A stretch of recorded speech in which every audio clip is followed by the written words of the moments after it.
जय द्वैत चंद्र जय गौर भक्त वृंद। जय जय श्री चैतन्य जय नित्यानंद। जय द्वैत चंद्र जय गौर भक्त वृंद।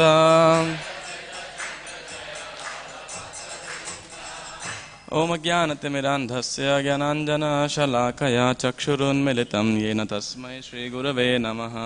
श्रीचैतन्यमनोभीष्टं स्थापितं येन भूतले स्वयं रूपः कदा मह्यं ददाति स्वपदान्तिकं। वन्देऽहं श्रीगुरोः श्रीयुतपदकमलं श्रीगुरून् वैष्णवांश्च श्रीरूपं साग्रजातं सहगण रघुनाथान्वितं तं सजीवं साद्वैतं सावधूतं परिजनसहितं कृष्णचैतन्यदेवं श्रीराधा कृष्णपादान् सहगण ललिता श्रीविशाखान्वितांश्च। हे कृष्ण करुणा सिन्धु दीनबन्धो जगत्पते गोपेश गोपिकाकान्त राधाकान्त नमोस्तुते। तप्त काञ्चन गौराङ्गी राधे वृन्दावनेश्वरी वृषभानुसुते देवी प्रणमामि हरिप्रिये। वाञ्छाकल्पतरुभ्यश्च कृपा सिन्धुभ्य एव च पतितानां पावनेभ्यो वैष्णवेभ्यो नमो नमः। जय श्री कृष्ण चैतन्य प्रभु नित्यानंद श्री अद्वैत गदाधर श्रीवासादि गौर भक्त वृंद। हरे कृष्णा कृष्णा कृष्णा हरे हरे हरे राम राम राम हरे हरे। नमो विष्णुपादाय कृष्ण प्रेष्ठाय भूतले श्रीमते भक्तिवेदांत स्वामिन् इति नामिने। नमस्ते सारस्वते देवे गौरवाणी प्रचारिणे निर्विशेष शून्यवादी पाश्चात्य देशतारिणे। हरे कृष्णा हरे कृष्णा। तो क्योंकि आज प्रसादम नहीं है तो जितना समय प्रसादम में प्रसाद सेवा करने में लगता है उतना समय हम भगवान की हरि कथा का श्रवण करने में लगा सकते हैं। आज बहुत शुभ दिन है। आज भगवान अपने भक्त श्रील प्रहलाद महाराज की वचन को सत्य करने के लिए कहाँ से प्रकट हुए थे? खंबे से। एक स्तंभे सभायाम न मृगम न मानुषम कि एक मृग और सिंह और आधे मनुष्य आधे सिंह के रूप के अंदर प्रकट हुए थे। नॉर्मली जो अन्य उत्सव हैं आज श्रीला माधवेंद्रपुरी का आविर्भाव तिथि, श्रीनिवास आचार्य का आविर्भाव तिथि और परमेश्वरी दास ठाकुर का तिरोभाव महोत्सव और राधा रमन देव जी का प्राकट्य और श्री डोल यात्रा क्या इसका बोट फेस्टिवल सलील यात्रा, ये सब नॉर्मली कल की तिथि पे होता है। आज चतुर्दशी है और कल पूर्णमासी होगी, वैशाख शुक्ल मतलब वैशाख की पूर्णमासी। तो लेकिन समहाउ तिथि इस प्रकार से है कि ये दोनों उत्सव आज ही हैं। पिछले एक हफ्ते के अंदर भक्तों ने बहुत सारे उत्सव मनाए हैं। सबसे पहले नवमी के दिन क्या मनाया था? सीता देवी का प्राकट्य दिवस, जानवा माता का प्राकट्य दिवस, श्रील मधु पंडित का आई थिंक आविर्भाव दिवस था। उसके बाद एकादशी तिथि, फिर द्वादशी को क्या था? रुक्मिणी देवी का प्राकट्य दिवस था। उसके बाद त्रयोदशी के दिन कल किन का आविर्भाव दिवस था? प्रभुपाद जी के वरिष्ठ शिष्य श्रील जयानंद प्रभु। और आज नरसिंह चतुर्दशी और वैसे कल के लिए भी एक त्योहार होना था जो आज के फेस्टिवल हैं। तो सर्वदिक प्रभु ने कहा था कि वो नरसिंह भगवान के ऊपर प्रहलाद महाराज के विषय थोड़ा बहुत बोलेंगे और बाकी अन्य उत्सव के ऊपर मैं संक्षेप के अंदर कवर करने का प्रयास करूंगा। तो सबसे पहले श्रील परमेश्वर दास ठाकुर का प्राकट्य दिवस है आज, जिनके बारे में कविराज गोस्वामी आदि लीला के 11वें अध्याय के 29वें श्लोक में लिखते हैं। यहाँ श्लोक नंबर किसने लिखे नहीं है, तो चैतन्य चरितामृत आदि लीला जो सेकंड श्लोक है, जो सेकंड श्लोक है बीच वाला परमेश्वर दास, ये वाला श्लोक आदि लीला अध्याय 11 श्लोक संख्या 29। परमेश्वर दास नित्यानंदैक शरण कृष्ण भक्ति पाए तार जे करे स्मरण। परमेश्वर दास नित्यानंदैक शरण कृष्ण भक्ति पाए तार ये करे स्मरण। परमेश्वर दास जो कृष्ण लीला के पांचवें गोपाल कहे जाते हैं, वे नित्यानंद प्रभु के चरण कमलों में पूरी तरह से समर्पित थे। जो कोई उनके इस नाम परमेश्वर दास का स्मरण करेगा उसे सरलता से कृष्ण प्रेम प्राप्त हो जाएगा। कृष्ण भक्ति पाए तार ये करे स्मरण। तो श्रील भक्ति सिद्धांत सरस्वती का कोट करते हुए श्रील प्रभुपाद अपना तात्पर्य लिखते हैं। श्रील भक्ति सिद्धांत सरस्वती ठाकुर अपने अनुभाष्य में लिखते हैं, चैतन्य भागवत में कहा गया है कि परमेश्वर दास, जिन्हें कभी कभी परमेश्वरी दास भी कहा जाता था, नित्यानंद प्रभु के सर्वस्व थे। परमेश्वर दास का शरीर नित्यानंद प्रभु की लीलाओं का स्थल था। परमेश्वर दास कुछ काल तक खड़दाहा गांव में रहे। क्या है खड़दाहा गांव में क्या लीला थी? ये नित्यानंद प्रभु का जन्मभूमि है। सॉरी, विवाह के बाद नित्यानंद प्रभु यहाँ खड़दाहा में रहे थे। परमेश्वर दास कुछ काल तक खड़दाहा गांव में रहे और वे सदैव गोपाल ग्वाल बाल के भाव से अभिभूत रहते थे। पूर्व जन्म वे कृष्ण तथा बलराम के मित्र अर्जुन थे। 12 गोपालों में से वे 5वें थे। वे खेतुरी में संपन्न उत्सव में श्रीमती जानवा देवी के साथ गए थे। भक्ति रत्नाकर में कहा गया है कि श्रीमती जानवा माता के आदेश से उन्होंने हुगली जिले के आठपुर स्थान पर राधा गोपीनाथ मंदिर की स्थापना की।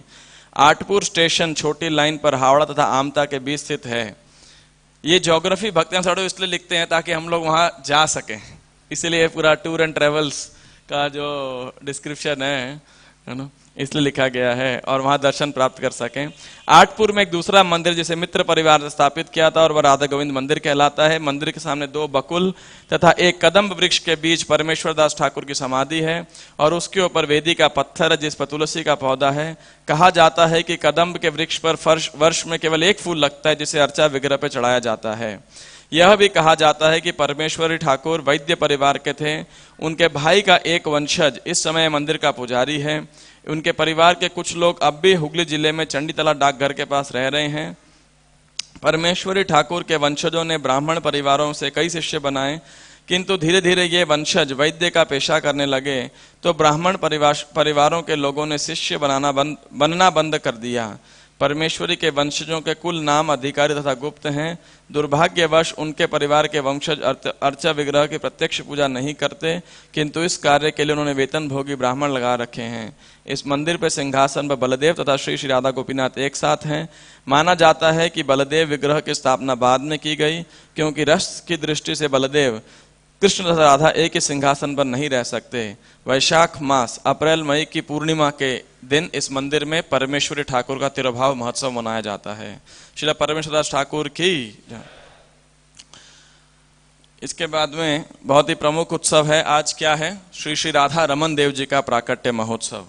श्री राधा रमन देव, आप में से कितने लोगों ने वृंदावन में उन विग्रहों के दर्शन किए हैं? तो ब्रज में अधिकांश विग्रह, जब मुसलमानों का आक्रमण, मुगलों का आक्रमण हुआ था, तो अधिकांश विग्रह कई कई स्थानों पर ले जाए गए, विशेषकर कहां पर? जयपुर। लेकिन कम से कम 2 विग्रह वृंदा ब्रज में ही रहे। कौन कौन से? एक वृंदा देवी का, जो कि आज काम्य वन के यहाँ दर्शन करते हैं, वो कभी ब्रज से बाहर नहीं गई। उनको भी लेके जा रहे थे, लेकिन वहां काम्य वन पे आकर के वो रुक गई जो है, क्योंकि वहां ब्रज की बाउंड्री है बेसिकली। उसके बाद में वो लास्ट प्रैक्टिकली एक बाउंड्री है। और दूसरे राधा रमन देव, ये भी कभी ब्रज के बाहर नहीं गए। तो इनका कहीं भी आप प्रतिभु मंदिर नहीं देखेंगे या जो है वो एग्जैक्ट डिटेल यहाँ पे है। और श्रील गोपाल भट्ट गोस्वामी, जो कि हमारे षड गोस्वामियों में से एक हैं, उनके द्वारा स्थापित ये विग्रह हैं। तो गोपाल भट्ट गोस्वामी के विषय में चैतन्य चरितामृत में कोई खास वर्णन है ही नहीं। क्यों नहीं है? क्योंकि कविराज गोस्वामी जब चैतन्य चरितामृत लिखने से पूर्व ब्रज के सभी वैष्णवों का आशीर्वाद लेने के लिए जा रहे थे, तो फिर गोपाल भट्ट गोस्वामी के पास भी आए। लेकिन गोपाल भट्ट गोस्वामी ने बोला कि इस पुस्तक को लिखने के लिए मैं तभी आशीर्वाद दूंगा, एक शर्त है मेरी। वो कंडीशन क्या है? यदि मेरा नाम उस पुस्तक में नहीं आना चाहिए। तो ज्यादा उन्होंने नहीं लिखा कविराज गोस्वामी ने गोपाल भट्ट गोस्वामी के ऊपर। लेकिन बाद में एक आचार्य नरहरि चक्रवर्ती, तो उन्होंने एक पुस्तक लिखी है भक्ति रत्नाकर। तो उस भक्ति रत्नाकर में गोपाल भट्ट गोस्वामी के ऊपर काफी वर्णन आता है। और गोपाल भट्ट गोस्वामी को महाप्रभु का संग कब प्राप्त हुआ था? जब वे 4-5 वर्ष की उम्र के बालक थे, तो श्री गौरांग महाप्रभु जो दक्षिण भारत की यात्रा में थे, तो श्रीरंगम में ये श्रील वेंकट भट्ट के पुत्र हैं, और उनके घर पे चातुर्मास्य के दौरान श्री चैतन्य महाप्रभु 4 महीने तक निवास किए थे श्रीरंगम के अंदर। तो गोपाल भट्ट उस समय छोटे थे, और ऐसा बताया जाता है कि प्रत्येक दिन वे महाप्रभु का पाद संवाहन करते थे, उनके पैर की मसाज किया करते थे, उनका महाप्रसाद पाते थे, और महाप्रभु से बहुत आकर्षित हो गए थे, और महाप्रभु के साथ ही जाना चाहते थे वे भी, लेकिन छोटे थे। और बाद में महाप्रभु से उनका कुछ ना कुछ प्रकार से कॉरेस्पॉन्ड रहता था। महाप्रभु ने बोला कि आपके माता पिता भक्त हैं, तो आप उनकी सेवा कीजिए, लेकिन विवाह मत कीजिएगा, और जब उनका देहांत हो जाए तो आप कहाँ जाना, आप वृंदावन में जाइएगा। पहले ही महाप्रभु ने उनका रिक्रूटमेंट प्लान उनको बता दिया था। उनकी सेवा कहाँ पे, बोले वृंदावन के अंदर मैं रूप और सनातन को आप वहाँ पे असिस्ट कीजिएगा, रूप और सनातन गोस्वामी को। तो फिर गोपाल भट्ट गोस्वामी ने विवाह नहीं किया। बाद में जब उनके माता पिता का देहांत हुआ तो गोपाल भट्ट गोस्वामी फिर जगन्नाथपुरी में आकर के सीधा वृंदावन आते हैं जो है, और वृंदावन में आके वो सभी वैष्णवों के बहुत प्रिय बन जाते हैं। लेकिन क्योंकि अब महापुरुष से केवल बचपन में मुलाकात हुई थी, उसके बाद तो दोबारा उनकी कभी मुलाकात हुई नहीं, कभी भेंट हुई नहीं, और वो भेंट को वो हमेशा याद करते थे, और वो आकांक्षा करते थे कि कब मुझे महाप्रभु का व्यक्तिगत संग प्राप्त हो। लेकिन और क्योंकि संग नहीं प्राप्त हो सकता था, तो वो हमेशा विरह की भावना में रहते थे, और बहुत विरह की भावना में रहते थे। तो महाप्रभु उनके स्वप्न में आते हैं श्रील गोपाल भट्ट गोस्वामी के, कहते यदि आप मेरा संग करना चाहते हो तो कहाँ जाओ, नेपाल जाओ। तो उनके स्वप्न में आते हैं, तो गोपाल भट्ट गोस्वामी आज्ञा पालन करने के लिए नेपाल जाते हैं, और वहाँ पे मुक्तिनाथ और ये सब जगह पे जाते हैं, और काली गंडकी नदी के अंदर, वहीं से लगभग गंडकी नदी का ऑलमोस्ट वही स्रोत है, और वहाँ पे सभी शालिग्राम शिला प्राप्त होते हैं। तो वहाँ वे स्नान करते हैं। जब वो डुबकी लगाते हैं तो उनके कमंडलू के अंदर क्या होता है, कई सारी शालिग्राम शिलाएं अपने आप आ जाती हैं। यदि आप में से कोई भक्त नेपाल जाएंगे तो वहाँ एक जगह है कागवेणी, और उसके ऊपर मुक्तिनाथ तक तो सिर्फ शालिग्राम ही शालिग्राम आपको प्राप्त होंगे। तो हम सब कुछ भक्त लोग भी एक बार गए थे वहाँ पे, तो हमने पूछा यहाँ शालिग्राम कैसे पता लगेंगे, कह रहे जिस गाड़ी से आप जा रहे हो पता नहीं कितने शालिग्रामों का आपने अपने टायर में कुचला होगा, है ना। तो उस प्रकार से तो वहाँ पे, लेकिन ये शिलाएं जो हैं गोपाल भट्ट गोस्वामी कमंडल में आई। जब कमंडल में आ गई तो फिर उन्होंने सोचा कि मैं क्या करूंगा, तो उन्होंने वापस उनको नदी में डाल दिया। दोबारा डुबकी लगाई, दोबारा वो शिलाएं अपने आप आ गई, उन्होंने दोबारा जल में वापस डाल दिया। तीसरी बार जब उन्होंने डुबकी लगाई तो तीसरी फिर आ गई, तो वे समझ गए कि ये भगवान का कुछ इसका अभिप्राय होगा, तो वे अपने साथ लेकर के आ गए, 12 शिलाएं लेकर के आए, और ब्रज में वापस आते हैं। और ये जब ब्रज में वापस आते हैं तो फिर वो हरिद्वार के रास्ते से और वृंदावन आते हैं। तो अगर आप यहाँ से हरिद्वार जब जाएंगे तो 2 रास्ते हैं आपके पास में, मुजफ्फरनगर से आगे आप देवबंद पुरकाजी देवबंद होकर के रुड़की जाइए, और फिर हरिद्वार, या फिर सहारनपुर होके जाइए। तो ये भी सहारनपुर के रास्ते से आए थे, और रास्ते में एक जगह आती है जिसका अभी नाम है देवबंद। तो वहां पर वे रुकते हैं एक ब्राह्मण के घर पे, गोपाल भट्ट गोस्वामी, और उस ब्राह्मण के कोई पुत्र नहीं हो रहा होता है। तो लेकिन वो गोपाल भट्ट गोस्वामी की बहुत सेवा करते हैं। तो फिर गोपाल भट्ट गोस्वामी जब जाने लगते हैं तो वे ब्राह्मण की सेवा से प्रसन्न होकर बोलते हैं कि उनसे वो आशीर्वाद बोलते उनको देते हैं कि आपको पुत्र प्राप्त हो। और वो ब्राह्मण उनको बोलता है कि देखिए, अगर आपके आशीर्वाद से मुझे प्राप्त, वैसे तो मेरे भाग्य में शायद पुत्र नहीं है, लेकिन आपके आशीर्वाद से प्राप्त होगा तो जो मेरा प्रथम पुत्र होगा उसको मैं आपको समर्पित कर दूंगा। ऐसा उन्होंने जन्म से पहले ही जो है अभी उनको बोल दिया। तो गोपाल भट्ट गोस्वामी चले जाते हैं वृंदावन के अंदर, और ये शिलाएं लेकर के, और शिला लेके वो उनकी उपासना करते हैं रोज बड़े दिव्य प्रेम से, भक्ति से। और एक बारी क्या होता है कि एक व्यापारी आता है, और ब्रज में जितने भी गोस्वामियों के पास, संतों के पास विग्रह होते हैं, तो वो उनको बहुत सारी भेंट दे करके जाते हैं, वस्त्र, आभूषण और इत्यादि, भोग सामग्री इत्यादि। तो उनको पता लगता है कि गोपाल भट्ट गोस्वामी नाम के भी एक विख्यात संत है, तो उनके पास भी वो जाते हैं, और उन्हें ऐसे ही श्री विग्रह के लिए वस्त्र, पोशाक, आभूषण और अन्य सामग्री उनको दे करके जाते हैं। तो गोपाल भट्ट गोस्वामी कहते हैं मेरे पास तो विग्रह नहीं है, मैं इन सब का क्या करूंगा, तो आप ले जाइए। तो बोलते नहीं नहीं आप रखिए। तो गोपाल भट्ट गोस्वामी कहते मुझे आवश्यकता नहीं है, लेकिन वो बड़ा आग्रह करते हैं कि नहीं मैं आपकी सेवा करना चाहता हूँ। तो गोपाल भट्ट गोस्वामी रख लेते हैं। उनको लगा शायद भगवान का भी इससे का अभिप्राय होगा। फिर वो सोच रहे होते हैं कि अगर मेरे पास कोई विग्रह होते तो मैं उनका बड़े अच्छे से श्रृंगार करता, उनको भोग लगाता, उनकी सेवा पूजा करता। मेरे पास तो केवल शिलाएं हैं, है ना। तो ठीक है, शिला की भी आप कर सकते हो, लेकिन फिर भी वस्त्र आभूषण तो नहीं पहना सकते, शिला का आपको डेकोरेशन कर सकते इत्यादि।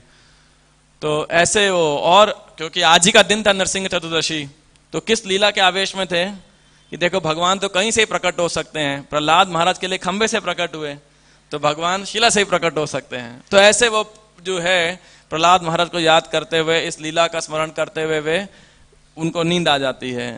और जब सुबह उठते हैं तो क्या देखते हैं, उन 12 में से एक दामोदर शिला से कौन प्रकट होते हैं? श्री श्री राधा रमन देव भगवान की। तो राधा रमन देव प्रकट होते हैं।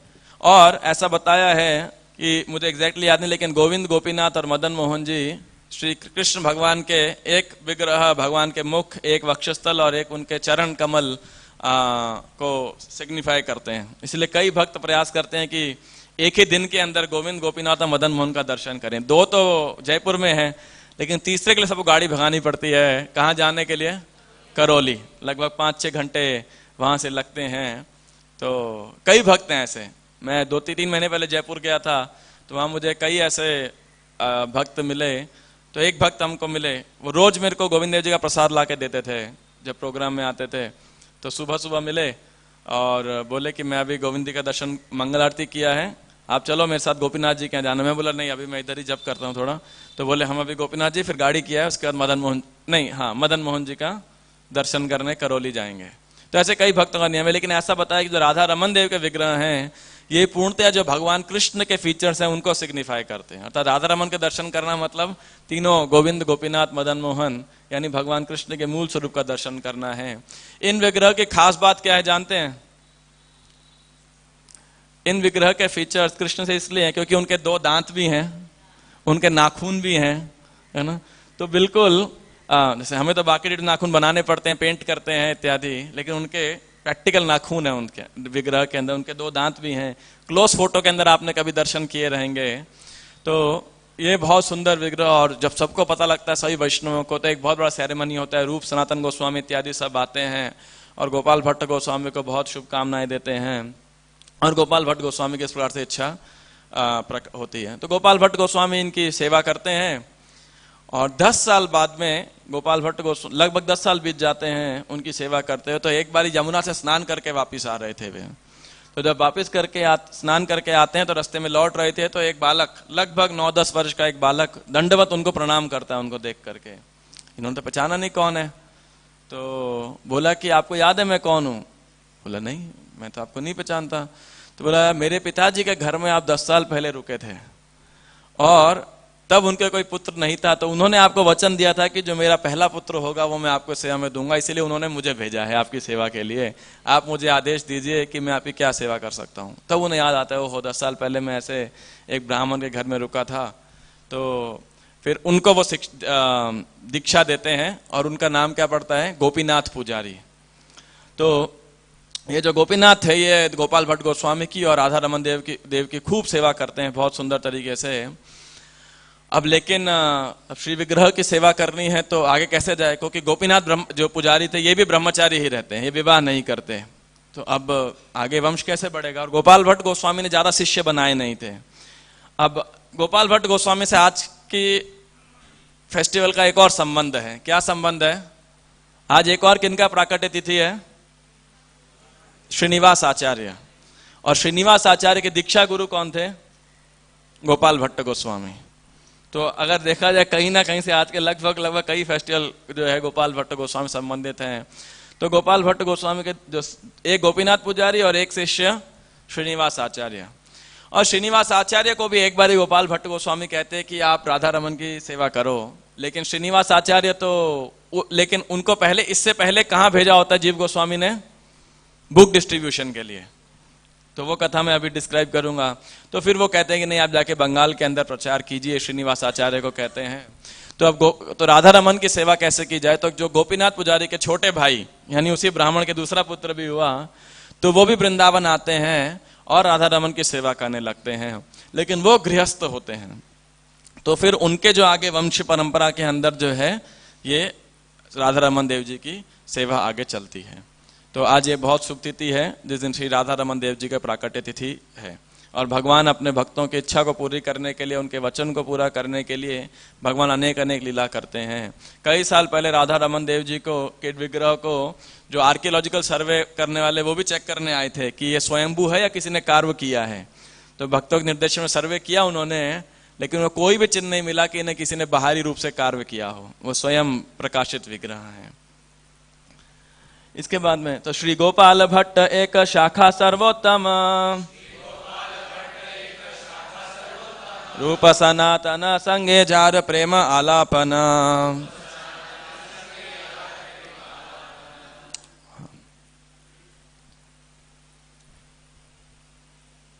गोपाल भट्ट गोस्वामी का जो तिरुभाव तिथि है वो जुलाई के महीने में करीब आएगा। प्रभुपाद जी ने काफी बड़ा इस पर टीका दिया है, और गोपाल भट्ट गोस्वामी को गुण मंजरी का अवतार ही बतलाया गया है, और श्रीनिवास आचार्य और गोपीनाथ पुजारी उनके दो शिष्य थे।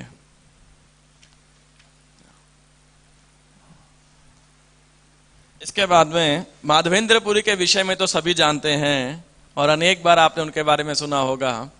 और आज लेकिन वो शुभ तिथि है जिस उनकी व्यास पूजा की तिथि है, उनके आविर्भाव तिथि की।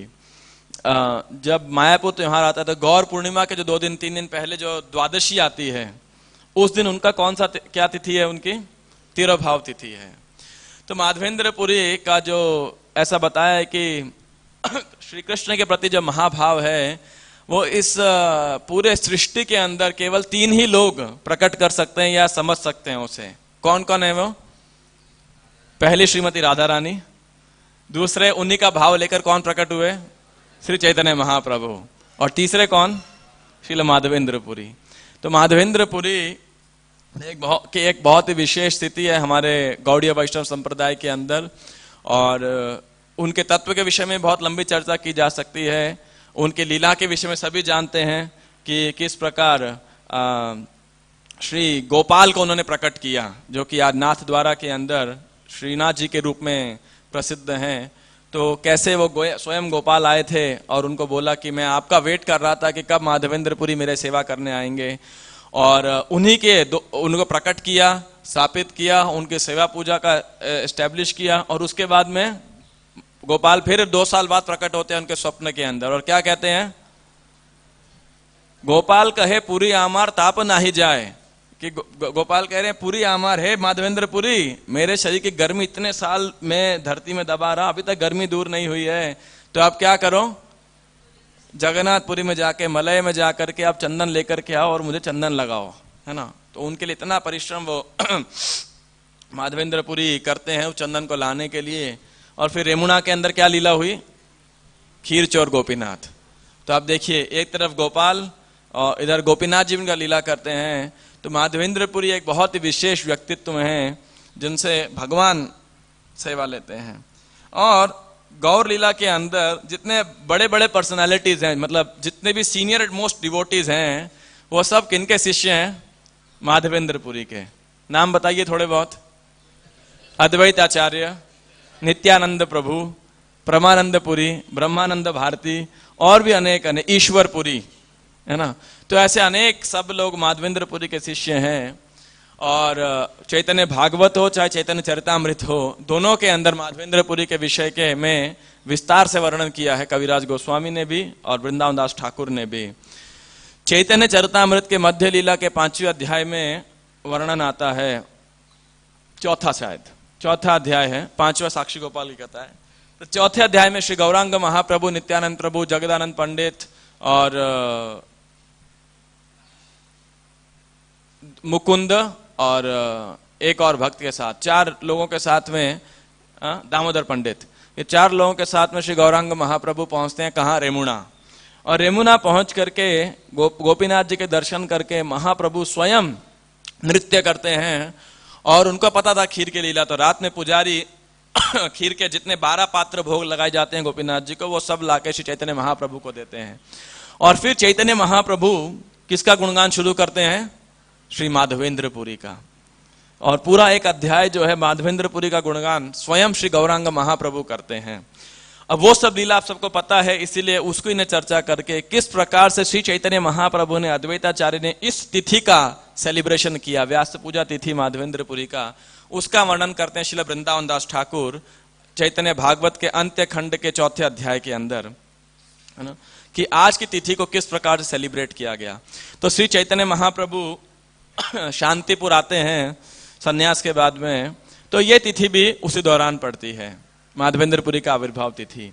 आज जो हम शांतिपुर फेस्टिवल मनाते हैं उसमें जो डिस्क्रिप्शन वर्णन किया जाता है वो होता है आविर्भाव तिथि का, लेकिन वास्तविकता में फेस्टिवल है तिरोभाव तिथि। शायद क्योंकि सभी गौड़ीय वैष्णव वहां पे होते हैं, इस्कॉन डिवोटीज होते हैं, शायद इसीलिए इस त्योहार को खेत शांतिपुर ग्राम में मनाया जाता है। आप में से कितने भक्तों ने अटेंड किया है शांतिपुर फेस्टिवल? अच्छा, कई लोग, कुछ कम, काफी कम लोगों ने किया है।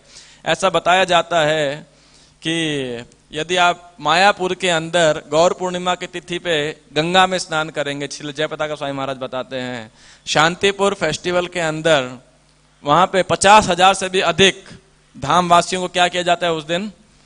आप सोचिए, 50,000 लोगों का भक्तों का प्रसाद बनाया जाता है, खिचड़ी, चटनी और एक स्वीट वो बनाया जाता है, और सब भक्त वहां पे जो है प्रसाद बांटते हैं और प्रसाद पाते हैं। तो जो कोई भी उस फेस्टिवल में कुकिंग में कुछ भी मदद करता है, कुकिंग में, प्रसाद बांटने में, और दोनों नहीं भी कर सकता, सिर्फ प्रसाद प्राप्त करता है, तो उसे क्या प्राप्त होता है? उन्हें श्री गौरांग महाप्रभु की प्रेम प्राप्त होता है। और दो और वो महाप्रभु श्री जयपताका स्वामी महाराज 2 और तिथि बताते हैं, 2 और जगह बताते हैं कि वहां पे स्पेशल कृपा जो है चैतन्य महाप्रभु की मतलब आपको प्राप्त होने वाली है, होलसेल मर्सी बोनेंजा जिसे बोलते हैं ना। तो ये आज की तिथि के दिन क्या हुआ, चैतन्य महाप्रभु शांतिपुर के अंदर थे और जो है वहां पे तो सबने आयोजन किया माधवेंद्रपुरी की तिथि को लेकर के। तो यहाँ पे वर्णन आता है, हाँ, तो जब आज की तिथि आई तो चैतन्य महाप्रभु और उनके सभी संगी बहुत हर्षित हुए और अद्वैताचार्य ने बहुत ही विस्तृत व्यवस्था की थी माधवेंद्रपुरी की व्यास पूजा मनाने के लिए इस दिन, और ऐसे व्यवस्था की थी जिसके कोई अंत ही नहीं है, अनंत। और अब इतना बड़ा आयोजन करने के लिए आपको बहुत सारी मदद चाहिए होती है। क्या मदद चाहिए होती है त्योहार मनाने के लिए? कोई भी उत्सव मनाना हो तो क्या क्या आपको मदद चाहिए होती है? आपको धन चाहिए सबसे पहले, है ना, और क्या चाहिए? आपको सेवा करने वाले सेवक भक्त चाहिए, है ना, जो खूब मेहनत कर सके, मेहनत लगती है उसके अंदर, है ना। और क्या लगता है? आपको सामग्रियां चाहिए हर प्रकार की, है ना। आज भी एक नरसिंह चतुर्दशी है, अभी हम तिलक लगा रहे हैं, तो कितने इतने दिन से रगड़ रगड़ के चंदन घिस रहे हैं, है ना, तो चंदन घिसना पड़ता है। उसके बाद में जो है पूरा दिन कल लग करके भक्तों ने ये सब फूलों का डेकोरेशन किया, दिन भी और रात भी, ऐसा है ना। उसके बाद में अभी थोड़ी देर के अंदर सब भक्त लोग जो है सारा राशन परचेस कर रहे हैं, सब्जी तरकारी परचेस कर रहे हैं, सिलेंडर इत्यादि परचेस कर रहे हैं, फिर जो है ऊपर कुकिंग करेंगे। उसके बाद में कुछ भक्त यहाँ पंडाल लगा रहे हैं ताकि शाम को प्रसाद की व्यवस्था हो सकेगी। कुछ लोग केवल भगवान से प्रार्थना कर रहे हैं, भगवान सब कुछ ठीक से निकल जाए, इतनी भीड़ आएगी, है ना। उसके कुछ लोग अनाउंसमेंट कर रहे हैं कि गाड़ियां वाड़ियां ठीक से खड़ी कीजिए, झगड़ा वगड़ा ना हो ताकि किसी प्रकार का, तो खूब व्यवस्था लगती है उसके अंदर, है ना। तो ऐसा बताया, help with the preparations came from different directions, what were all the different arrangements I don't know. Chaitanya का विंदा साहब कह रहे हैं क्या क्या व्यवस्था की थी, इसको वर्णन करना असंभव है, लेकिन जहां तक संभव होगा मैं करता हूं। और चारों दिशाओं से उस उत्सव को मनाने के लिए मदद आ रही थी, तो हर कोई अपने अपने यथासंभव ऑफरिंग्स लेके आ रहा था। लेकिन फिर भी ऐसा उत्सव मनाना हो तो प्रॉपर मैनेजमेंट करना पड़ता है, आयोजन करना पड़ता है।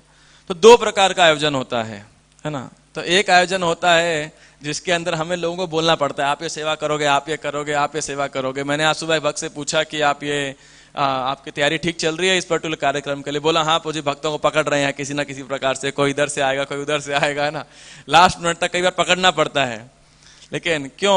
क्योंकि कई बार हम भक्त भी सोचते हैं कि नहीं ज्यादा सेवा कर लिया हमने, शायद समय ज्यादा लगेगा, है ना। कभी कभी ऐसा होता है तो जबरदस्ती कराना पड़ता है कभी कभी, तो कई बार हमारे मैनेजमेंट इष्ट गोष्ठी में, प्रभु जी कोई नहीं है तो मुझे सेवा दे देना, है ना। बस मेरे पास और भी सेवाएं हैं, कोई एंड में जब बच्चे कोई लेकिन यहाँ का मैनेजमेंट थोड़ा अलग था। क्या एंड था, सब बैठे, तो अब अनेकों लोगों के लिए कुकिंग करना है। तो सची माता ने बोला कि मैं सारा कुकिंग देखूंगी, है ना। और जितनी ब्राह्मण पत्नियां थी, वैष्णवों की धर्म पत्नियां, सबने बोला सारा कुकिंग हम करेंगे। अभी वो कुकिंग कैसा कुकिंग आप सोचते हैं, मैं थोड़ा डिस्क्रिप्शन करके फिर आपको बताता हूँ वो कुकिंग और आज के कुकिंग में क्या अंतर है। जो लोग बंगाल में रहे होंगे कभी या गाँव में रहे होंगे, थोड़ा बहुत आइडिया होगा। शहर के लोगों को आइडिया लग ही नहीं सकता कि कुकिंग होती क्या है ना। और आजकल की माताओं को तो कतई नहीं है ना, जहाँ पे इंस्टेंट फूड का जमाना है। तो एनीवे, तो सची माता ने एक्सेप्ट किया।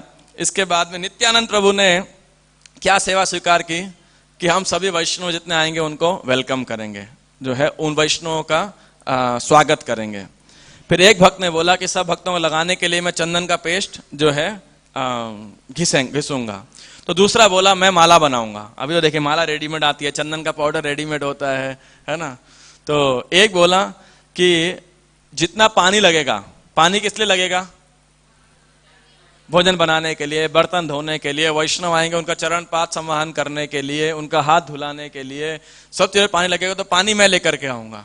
ऐसा नहीं था मोटर थी, बोरिंग थी, है ना। दूसरा बोला कि अब रहेंगे, प्रसाद पाएंगे, सब जगह सफाई मैं करूंगा, है ना। और एक बोला कि सभी वैष्णव के चरण मैं धोऊंगा। तो कोई बोला सब जगह जो पताकाएं और झंडे लगाने होंगे वो मैं लगाऊंगा। तो दूसरा बोला कि जो है कोई बहुत बड़े बड़े जो है सामग्रियां भर के दान राशि लेकर के आया, जिसके अंदर खूब सामग्री थी। तो कोई जो है बर्तन लेकर के आया बड़े बड़े, क्योंकि उसमें कुकिंग करके रखना होगा, बांटना होगा सब। तो कुछ भक्तों ने कहा हम संकीर्तन करेंगे, और कुछ जो है नृत्य करने लगे। अर्थात कोई भी वेला नहीं बैठा था, खाली मतलब स्पेक्टेटर कोई नहीं, दर्शक कोई नहीं था, कोई भी मेहमान नहीं था, सब व्यक्ति होस्ट था। ये एक फेस्टिवल होता है। कई बार हम फेस्टिवल में देखते हैं भक्त लोग अब सोचते प्रभु जी हमें कोई सेवा मिली नहीं, तो आप वॉलंटरी आइए पहले और सेवा मांगिए और सेवा करने की योग्यता भी रखिए। अब भक्त लोग बोलते हैं नहीं मेहनत वाली मत सेवा दे, थोड़ी आराम वाली सेवा होगी वो हम कर लेंगे, है ना। नहीं, फेस्टिवल मतलब हर आदमी को सेवा होनी चाहिए। और ऐसा नहीं कई लोग तो बैठ के सिर्फ बातें कर रहे होते हैं फेस्टिवल के बाद में, ऐसा नहीं। फेस्टिवल मतलब है हर आदमी, अगर आपको कोई सेवा नहीं मिली तो क्या करना चाहिए, हाँ जी, कीर्तन में बैठो और नृत्य करो भगवान की प्रसन्नता के लिए। तो ये फेस्टिवल की स्पिरिट होती है। तो फिर आगे क्या हुआ, तो कुछ लोग घंटी बजाने लगे, कुछ ने बोला हम शंख बजाएंगे। तो कुछ लोगों ने जो है बैकअप के अंदर, क्योंकि श्री विग्रह की जब आप पूजा करते हैं तो बैकअप में बहुत सारा आयोजन लगता है, प्लेट पूजा की सामग्री इत्यादि करना, आयोजन करना। तो कुछ लोगों ने वो करने लगा। तो जो है और अद्वैत आचार्य उस दिन पूजा करने लगे भगवान की, और सब ने अपने अपने कर्तव्य बहुत ही जो है निष्ठा के साथ, बहुत मेहनत के साथ करने लगे, और सब भगवान का नाम जप कर रहे थे। और संकीर्तन में खूब घंटे, शंख, मृदंग, करताल और बड़े बड़े झांझर बज रहे थे, सब कीर्तन कर रहे थे। और अद्वैत आचार्य का घर एक पैसा बताया वैकुंठ धाम बन गया था। तो सारी व्यवस्था देखने पे महाप्रभु बहुत प्रसन्न हुए। अब व्यवस्था को सुनिए आप क्या है। चैतन्य महाप्रभु सारी व्यवस्था का मुआयना करने के लिए गए, तो महाप्रभु ने देखा कि 2 और 4 कमरों में क्या है, केवल चावल भरा हुआ है।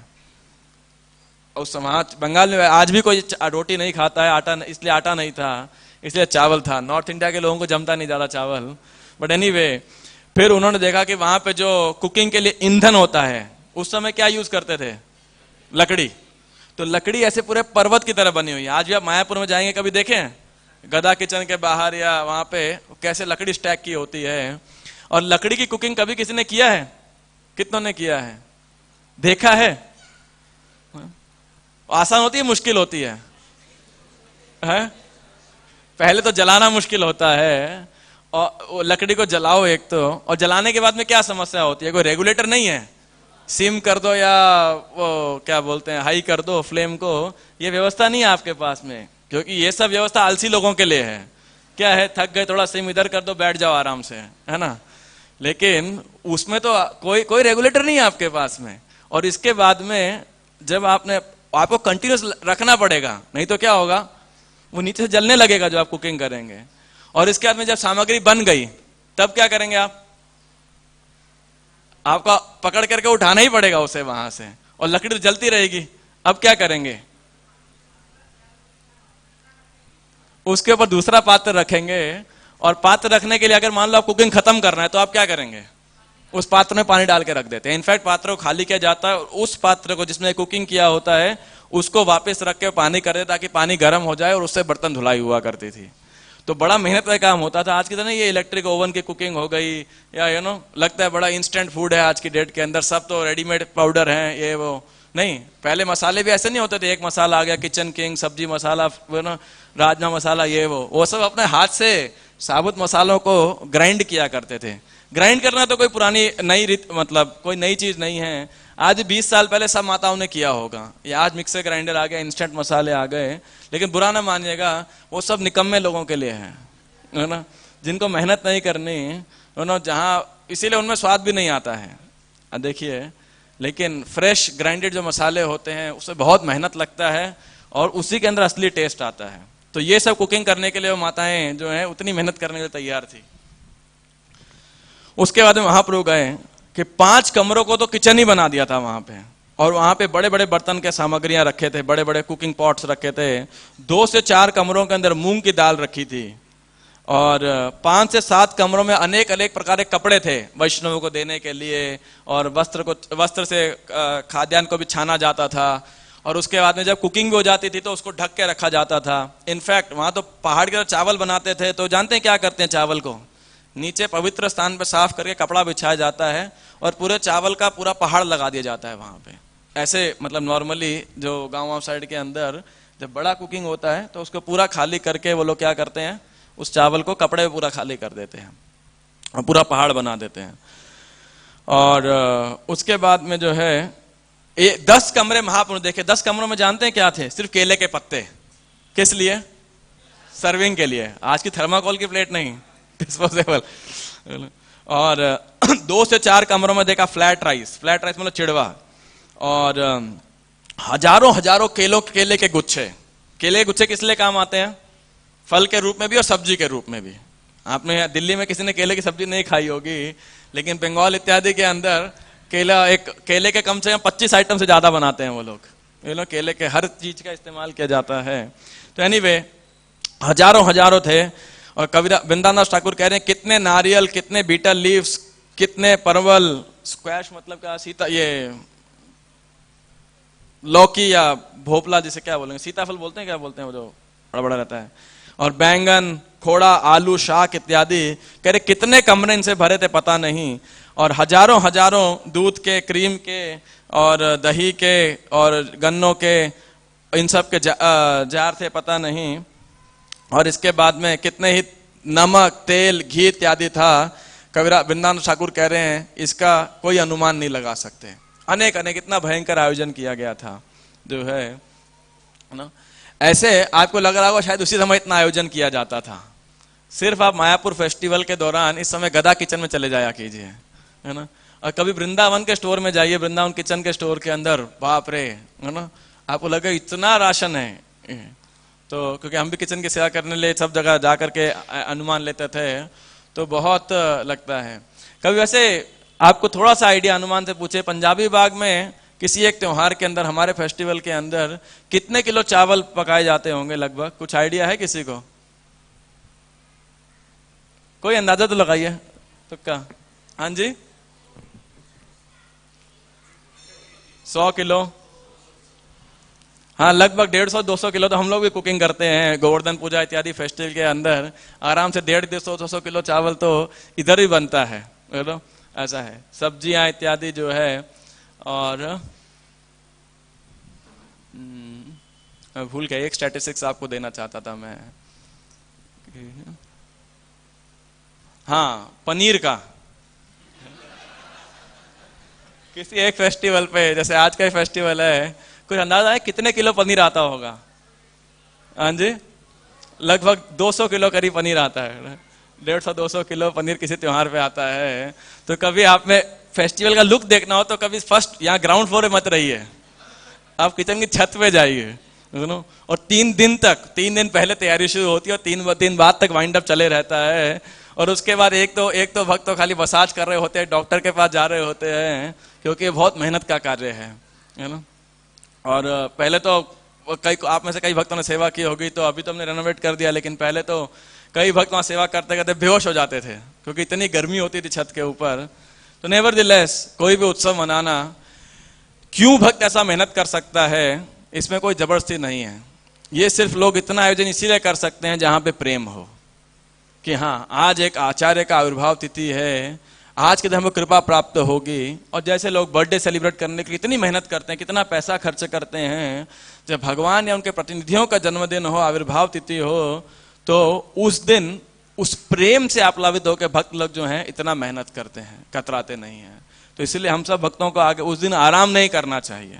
हमारे लिए वो क्या होना चाहिए, एक ओवर टाइम का डे होना चाहिए, extra labour, that is called pain. Extra जब भी करें, संकीर्तन भी करें, और बढ़ चढ़ के सेवा लें, और सेवा करना भी सीखें। ऐसा नहीं सब्जी काटना आता नहीं, चाकू लेके बैठ गए आप, है ना। और ये सब करना भी आसान नहीं है। माला गूंथना, नारियल छीलना, नारियल छीलना कितना मुश्किल काम है, आसान है? कभी छीला है किसी ने नारियल? और छीलने के बाद ग्राइंड किया उसे, तो बहुत आसान काम नहीं है ये सब। आजकल सब कोकोनट पाउडर होता है, यूज किया, काम खत्म। लेकिन फ्रेश कोकोनट लाइए, उसको तोड़ना इतना मुश्किल है, आपका आधी बार तो हाथ ऐसे ही कट जाएगा, है ना। और नहीं होता तो आजकल के तो फर्श ही टूट जाते हैं। एक तो हमारी और नारियल टूटा नहीं, पता लगे फर्श में क्रैक आ गया। तो एनीवे, और एक बार किसी का हाथ कट गया तो वो भी एक कला चाहिए होती है पूरा। तो एनीवे, लेकिन फेस्टिवल मतलब कि सब मेहनत, शारीरिक श्रम करने के लिए तैयार हो। आजकल तो एक कस्टम बन गया है कि बना लेबर को लेकर के आओ और करो, लेकिन वास्तविकता में वो त्योहार नहीं है। लेकिन क्योंकि हमें एक्सपर्टीज चाहिए होती है और इसीलिए हमें लेबर लगाना पड़ता है। लेकिन भक्तों को इस पर कलाएं सीखनी चाहिए, जिसके द्वारा हम स्वयं उत्सव मना सकें और खुद कर सकें, ऐसा है। तो इसके बाद में चैतन्य महाप्रभु ने देखा तो महाप्रभु बहुत प्रसन्न हुए और बोले, कोई मनुष्य के पास ऐसा ऐश्वर्य नहीं हो सकता। निश्चित रूप से अद्वैताचार्य कौन है? स्वयं भगवान शिव है। और बार बार ऐसा बोल के महाप्रभु इनडायरेक्टली क्या इंडिकेट कर रहे हैं कि अद्वैताचार्य कौन है? सदाशिव के अवतार है ना। तो इस प्रकार से जो है श्री गौरांग महाप्रभु उनका वर्णन करते हैं। और अब महाप्रभु ने ऐसा हिंट दिया तो सब भक्तों को लगने लगता है, अच्छा महाप्रभु बता रहे हमको कि अद्वैताचार्य शिव जी हैं। और जो है चैतन्य महाप्रभु ने वहां बड़े सारे नए वस्त्र देखे और महाप्रभु बहुत प्रसन्न हुए, अद्वैताचार्य की बहुत तारीफ की। सारे अरेंजमेंट देखे उन्होंने, हर रूम में गए महाप्रभु स्वयं, और बाद में कहाँ लौटे? संकीर्तन भवन के अंदर। सब भक्त उनको देख करके खूब आनंदित हो गए और संकीर्तन जो है बिल्कुल प्रचंड हो गया। और कौन कहाँ नाच रहा था, कौन कहाँ गा रहा था ये नहीं पता, कौन भाग रहा था, कौन लौट रहा था, और सब जय जय हरि हरि, हरि बोल ऐसे ध्वनि निकाल रहे थे। सभी वैष्णव के शरीर पर चंदन लगा था, सबने माला डाल रखी थी, और जब भगवान के साथ सब भक्त नृत्य कर रहे थे और डांस कर रहे थे और कीर्तन कर रहे थे, और भगवान हरि के नामों का सब जगह गुणगान हो रहा था। नित्यानंद प्रभु नृत्य करने लगे, अद्वैताचार्य प्रभु नृत्य करने लगे, हरिदास ठाकुर बहुत लंबे समय तक नृत्य करने लगे। और जब सारे भक्त लोग नृत्य करके रुक गए तो कौन नृत्य करना शुरू किया? श्री गौरांग महाप्रभु अकेले। अभी तक भक्तों के साथ कर रहे थे, अब सब भक्त साइड में खड़े हैं और महाप्रभु अकेले नृत्य कर रहे हैं। उसके बाद में पहले सब भक्तों ने नृत्य किया, फिर महाप्रभु ने, और उसके बाद सब भक्त और महाप्रभु इकट्ठे नृत्य करने लगे। चैतन्य महाप्रभु बीच में नृत्य करने लगे और सब भक्त सर्कल बना के उनके आसपास नृत्य करने लगे। जब पूरा दिन, कितना कीर्तन नृत्य किया उन्होंने? ऐसा बताया, पूरा दिन इस प्रकार से कीर्तन और नृत्य किया उन्होंने। और बाद में चैतन्य महाप्रभु ने सब भक्तों को बोला, अब क्या होगा? महाप्रसादे गोविंदे, है ना। तो और फिर जो है तो सबसे अनुमति लेके अद्वैताचार्य जितनी ग्रैंड फीस्ट बनी थी वो सब लेकर के आते हैं। महाप्रभु बीच में बैठते हैं, सब भक्त उनके आसपास बैठते हैं। और जो है शची माता और सब भक्तों ने माधवेंद्रपुरी के इस त्योहार के लिए अनेक प्रकार के चावल, सब्जियां और मिठाइयां बनाई थी। और माधवेंद्रपुरी के विषय में चर्चा करते हुए सभी चैतन्य महाप्रभु उनके भक्त प्रसाद पाते हैं। भगवान कहते हैं कि जो भी स्थिति पे श्रीपाद माधवेंद्रपुरी की उपासना करेगा, पूजा करेगा, निश्चित रूप से उसे भगवान श्री कृष्ण के प्रति शुद्ध भक्ति प्राप्त होगी। श्री माधवेंद्रपुरी की। आप सबको खुशी नहीं हुई? माधवेंद्रपुरी की उपासना करके कृष्ण जो है प्रेम सबको प्राप्त होगा, है ना। तो ऐसा महाप्रभु का वचन है। कविराज गोस्वामी ने किसको दिया था? कृष्ण भक्ति पाए तार्क ये करे स्मरण। तो इसीलिए निश्चित रूप से आज के दिन शॉर्टकट है आपके पास में, कम मेहनत और ज्यादा परिणाम आप कृपा प्राप्त होने वाली है। और उसके बाद में सब भक्त जो है प्रसाद पाया, बाद में सबने अपना मुख इत्यादि धोया। फिर अद्वैताचार्य जो हैं चंदन लेकर के आते हैं, माला लेकर के आते हैं और महाप्रभु के सामने रखते हैं। महाप्रभु जो है स्वयं अपने हाथ से सबके भक्तों के चंदन लगाते हैं और माला पहनाते हैं उन्हें इस प्रकार से। और सब भक्त बहुत संतुष्ट होते हैं, बहुत आनंदित होते हैं और हरि हरि का उच्चारण करते हुए सब भक्त वहां से जाते हैं। तो इस प्रकार से वृंदावन ठाकुर इस त्योहार का, आज के उत्सव का जो है माधवेंद्रपुरी की आवर्त तिथि का जो है वर्णन करते हैं। तो माधवेंद्रपुरी के विषय में चैतन्य महाप्रभु ने एक बहुत सुंदर श्लोक बोला था। महाप्रभु जब वृंदावन यात्रा में जाते हैं, मथुरा जब पहुंचते हैं, तो एक ब्राह्मण उनके पास आता है और अपना परिचय देता है कि मैं सानोदिया ब्राह्मण हूं और श्रीपाद माधवेंद्रपुरी जब ब्रज में आए थे तो मैंने उनकी सेवा की थी, मेरे यहाँ वो रुके थे। तो महाप्रभु बहुत प्रसन्न होते हैं उनसे मिलकर और अपने दादा गुरु, अपने परम गुरु श्री माधवेंद्रपुरी के विषय में सुन करके, और तब वे उनका गुणगान करते हुए ये श्लोक बोलते हैं, धर्म स्थापन हेतु साधुर व्यवहार, पूरी गोसाई रे आचरण से ही धर्म सार। धर्म स्थापन हेतु साधुर व्यवहार, पूरी गोसाई ये आचरण से ही धर्म सार। तो बोले धर्म स्थापन हेतु साधुर व्यवहार, भक्त के आचरण से धर्म के वास्तविक प्रयोजन की स्थापना होती है। यदि आपसे कोई प्रश्न पूछे कि हम धर्म को कैसे समझ सकते हैं, तो धर्मस्य तत्वम निहितम गुहायम महाजनो ये न गता सपंथा, कि धर्म के तत्व को समझना लगभग असंभव है, लगभग, क्योंकि धर्म के इंस्ट्रक्शंस है बहुत कॉन्ट्राडिक्टरी है। जैसे बताया गया है, एक इंस्ट्रक्शन दिया जाए यदि, तो जो है ऐसा बोला जाता है कि एक किसी भी मनुष्य के ऊपर 5 प्रकार का ऋण होता है, देवताओं का, ऋषियों का, पितरों का और किसका, देवर्षि भूताप्त नृणा, अन्य जीवों का। ऐसे 5 प्रकार का ऋण है। अब आप ऋषियों के प्रति ऋण कैसे चुका सकते हैं? ब्रह्मचारी रह करके। और पितरों के प्रति ऋण कैसे चुका सकते हैं? संतान उत्पत्ति करके। अभी दोनों कॉन्ट्राडिक्टरी है कि नहीं है? राइट और रॉन्ग? ये दोनों चीजें आपस में विरोधाभास है। धर्म में तो समझा कैसा जाए, एक ही श्लोक में कंप्लीट विरोधाभास है। तो इसीलिए जो है महाजनो ये न गता सपंथा, केवल महात्माओं के चरण चिन्हों का पालन करके हम धर्म को समझ सकते हैं। और यही महाप्रभु कह रहे हैं कि पूरी गोसाई ये आचरण से ही धर्म सार, कि पूरी माधवेंद्रपुरी के जो आचरण है वह धर्मों का सार है।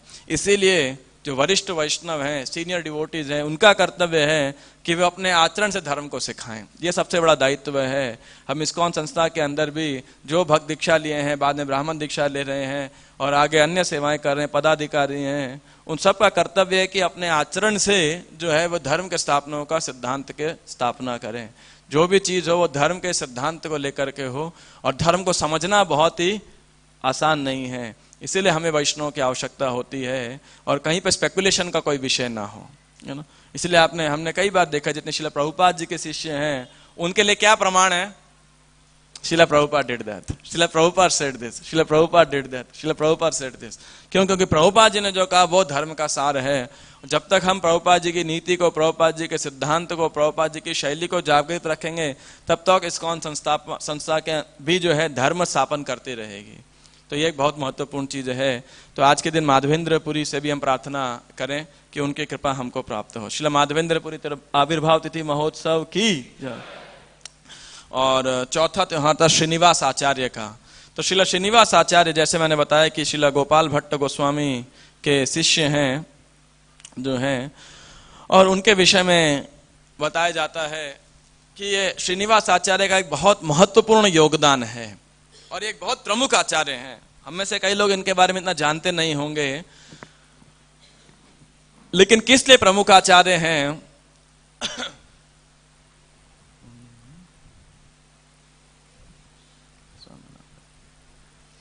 क्योंकि श्रीनिवास आचार्य के विषय में बोला जाता है कि ये महाप्रभु के एक विशेष कृपा प्राप्त थे।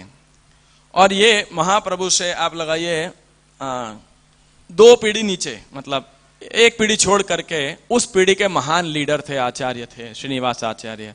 3 प्रमुख आचार्य हैं, वैष्णव है। कौन कौन? श्यामानंद पंडित उड़ीसा के अंदर, और नरोत्तम दास ठाकुर जो है वृंदावन भी, और बांग्लादेश स्पेशली ईस्ट बंगाल, और तीसरे कौन, श्रीनिवास आचार्य, ये कहाँ पे, वेस्ट बंगाल जो है पश्चिम बंगाल के अंदर।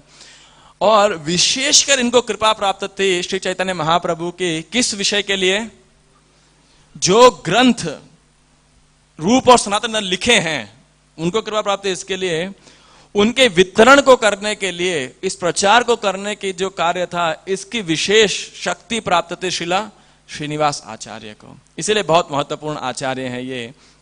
ज्यादा समय नहीं है तो मैं थोड़ा फास्ट और थोड़ा संक्षेप में बोलता हूं। इनका जन्म एक महान घटना है। कैसे, इनके पिताजी का नाम था गंगाधर भट्टाचार्य और इनकी माता का नाम था लक्ष्मी प्रिया।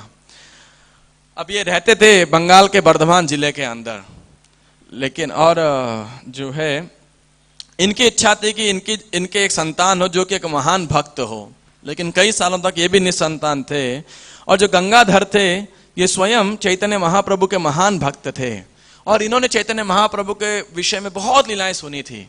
तो इनकी बहुत इच्छा थी कि मैं महाप्रभु का कभी दर्शन प्राप्त करूं, कभी मुझे दर्शन प्राप्त हो, लेकिन पारिवारिक जिम्मेदारियों के कारण ये कभी मिलने के लिए जा नहीं पाते थे। नवद्वीप जाना पड़ेगा।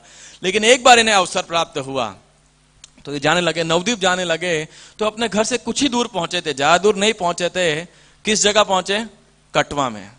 वहां उन्हें पता लगा, क्या समाचार मिला कि श्री गौर सुंदर संन्यास ले रहे हैं। तो उनको बड़ा दुख हुआ कि महाप्रभु क्यों जो है अपना घर बार त्याग करके एक सन्यासी का जीवन और तपस्या करने के लिए तैयार हैं। तो उनको सुना नहीं गया, लेकिन वहीं कटवा के अंदर पास ही में था। तो देखा, जब पहुंचे वहां पे तो देखा महाप्रभु के जो है केश मुंडन किए जा रहे थे और वो सन्यास वस्त्र धारण करने वाले थे।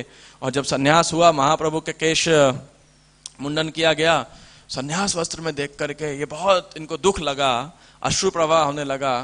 और ये क्या बोलने लगे, श्री कृष्ण चैतन्य, क्योंकि महाप्रभु का सन्यास का नाम क्या था, श्री कृष्ण चैतन्य। तो श्री कृष्ण चैतन्य, श्री कृष्ण चैतन्य, श्री कृष्ण चैतन्य, इसका जाप करते रहे और रो रहे थे।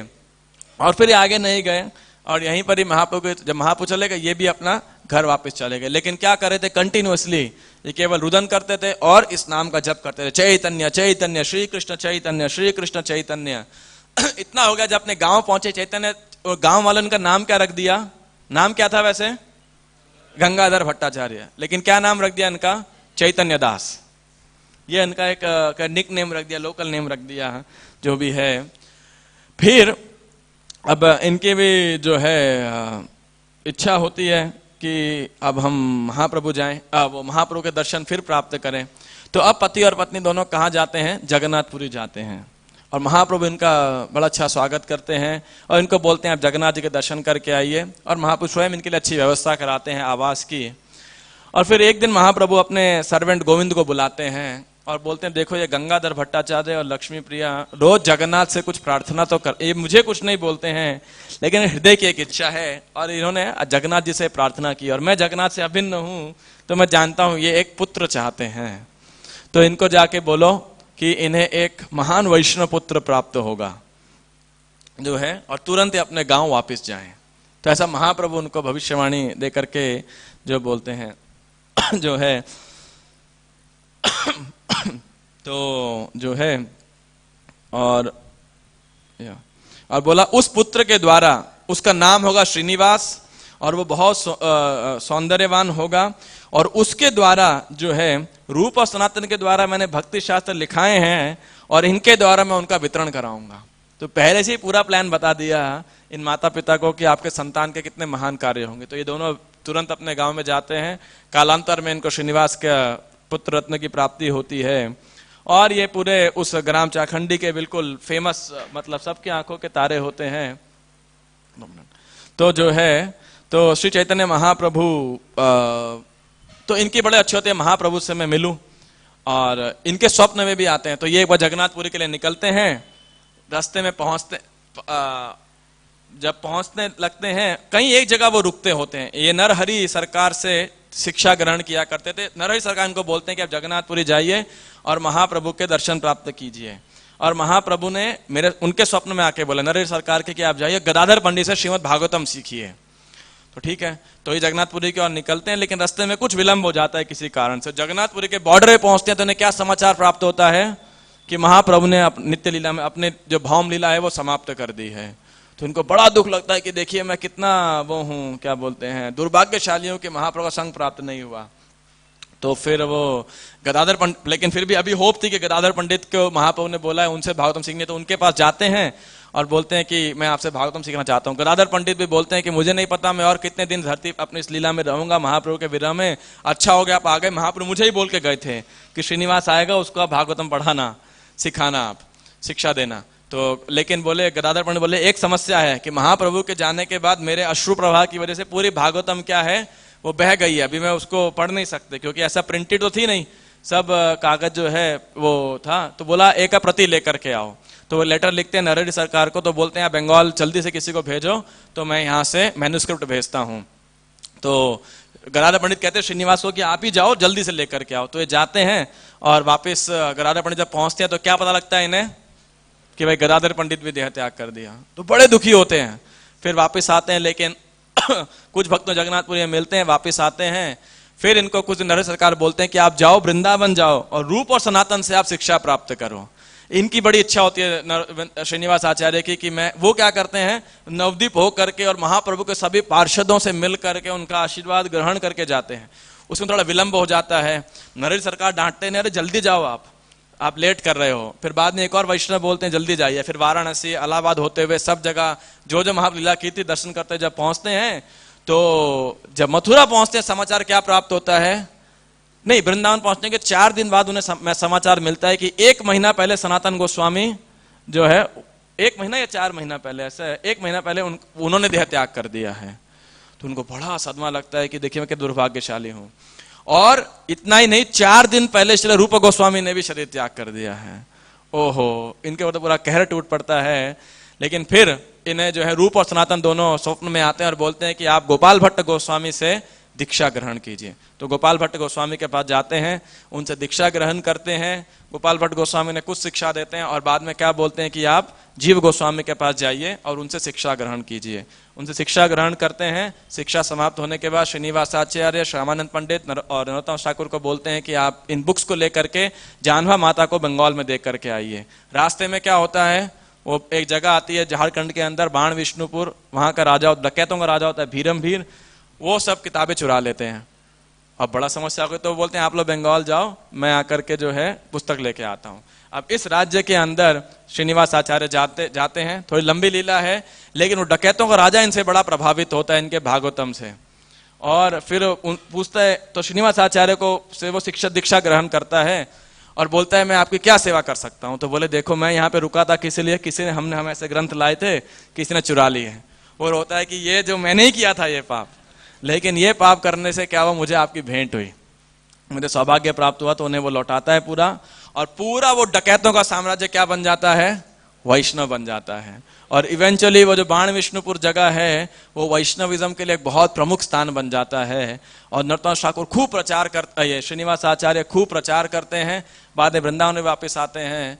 तो कुल मिला के उनसे हमें प्रार्थना करनी चाहिए क्या, कि हम सब भी उनसे प्रेरणा लेके क्या कर सकें, पुस्तक वितरण कर सके, है कि नहीं। ये महत्वपूर्ण है। और श्रीनिवास आचार्य इसके हमारे प्रोपाउंड प्रथम आचार्य हैं। श्री श्रीनिवास आचार्य आविर्भाव तिथि महोत्सव की, श्री माधवेंद्रपुरी आविर्भाव तिथि महोत्सव की, श्री परमेश्वरी दास ठाकुर तिरुभाव तिथि महोत्सव की जय, श्री राधा रमन देव आविर्भाव तिथि महोत्सव की, श्री नरसिंह चतुर्दशी महामहोत्सव की, श्री प्रहलाद महाराज की। निताय गौर प्रेमानंदे। हरि हरि बोल।